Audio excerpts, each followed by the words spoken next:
Halo guys, assalamualaikum warahmatullahi wabarakatuh. Gimana kabarnya semua teman-teman? Semoga selalu dalam keadaan baik-baik saja. Oke, kali ini kebetulan tadi di daerah Brebes, Jawa Tengah. Yang kemarin emang hujan guys ya. Cuman kalau yang tadi cuman gerimis sedikit saja. Tapi itu juga lumayan karena setidaknya yang hawanya tadinya panas agak menjadi dingin guys ya.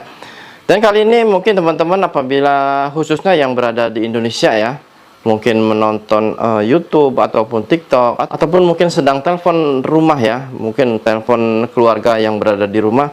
Biasanya kan kalau telepon itu putus-putus ya, kadang suaranya nggak jelas, kadang juga yang dianya mendengar suara kita dianya nggak dengar. Jadi seperti itulah ya pemerintahan di Indonesia, karena dulu pembikinan BTS untuk agar sinyalnya itu bagus dikorupsi guys.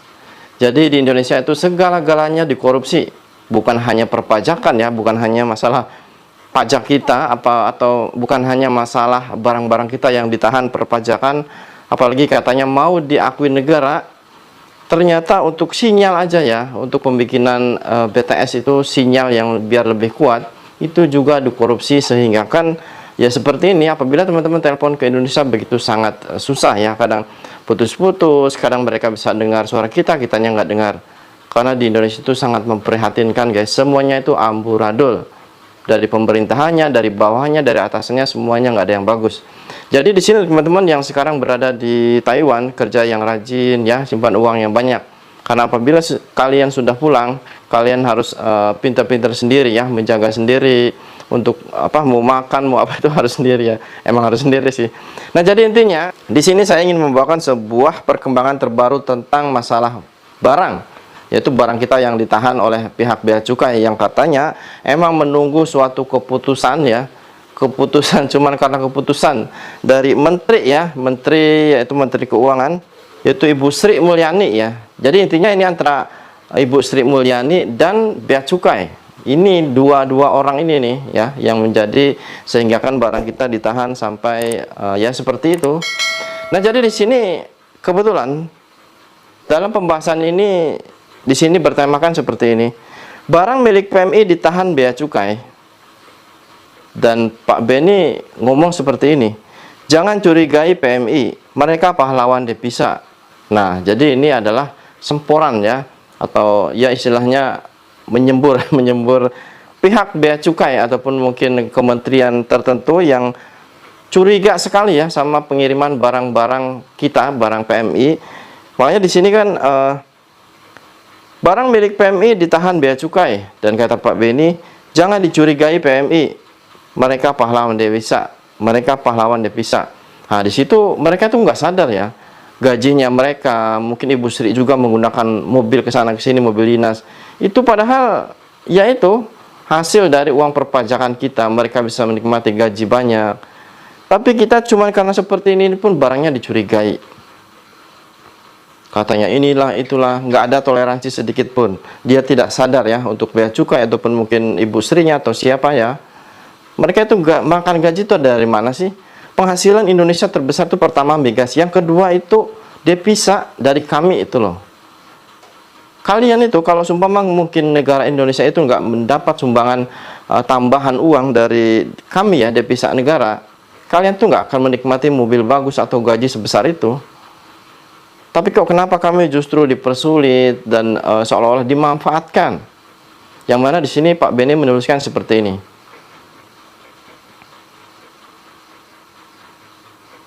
Oleh karena itu, Beni mendesak Sri Mulyani untuk segera mengesahkan aturan yang diusulkannya beberapa bulan lalu, agar PMI mendapat relaksasi terkait barang yang mereka bawa dari negara penempatan. Nah jadi ini intinya Bu Sri ini ya, saya pun heran. Bu Sri, mau apa sih kalian itu? Kami itu loh penyumbang devisa terbesar. Kalian itu, aduh saya pun nggak tahu teman-teman kira-kira apa sih?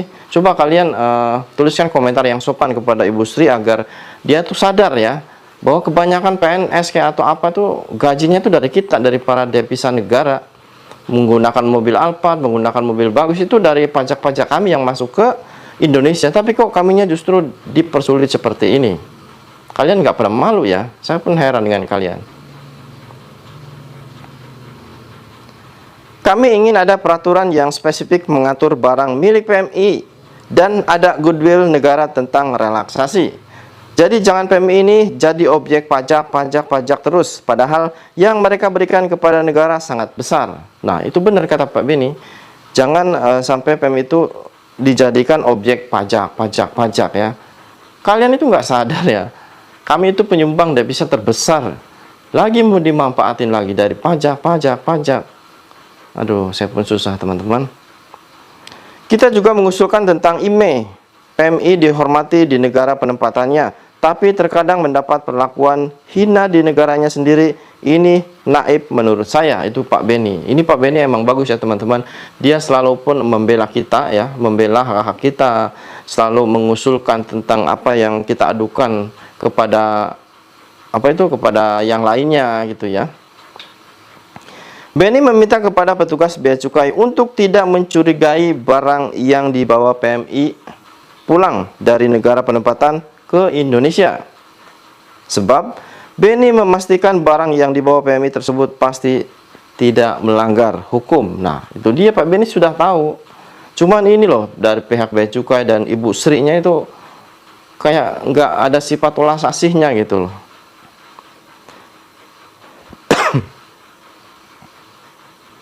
Janganlah PMI ini terus-terusan dicurigai.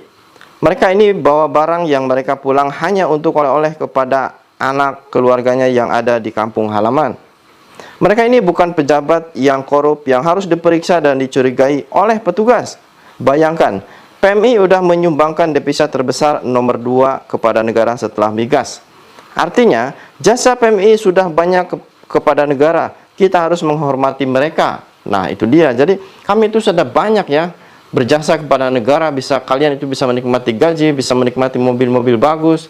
Dan kalian jasanya kepada negara apa? Saya tanya untuk bea cukai, kepada mungkin yang lainnya ya. Seperti mungkin Ibu Sri Mulyani. Kalian yang sumbangan kepada negara apa coba? Nggak ada kan? Yang ada justru meminta gaji ya.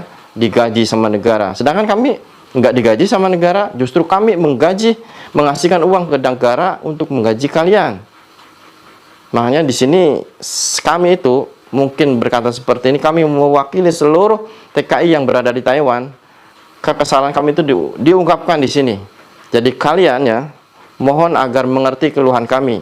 Kami itu bekerja dengan capek ya, capek, banyak rintangan, belum lagi dimarahi bos, belum lagi ada masalah. Dan kami ada sedikit barang ingin mengirimkan untuk keluarga, justru dicurigai, justru ditahan, justru harus bayar pajak. Cobalah hati nurani kalian dibuka ya. Jangan seperti ini terus. Kalian itu loh, dapat gaji, mendapatkan mobil mewah, mendapatkan tunjangan ini itu dari devisa kami, bukan dari negara. Negara itu apa sih? Pendapatannya cuma dari migas. Coba. Yang kedua tuh kami dari devisa negara. Ya, jadi kalian tolong sadar. Sarun Saputra, Suara TKI.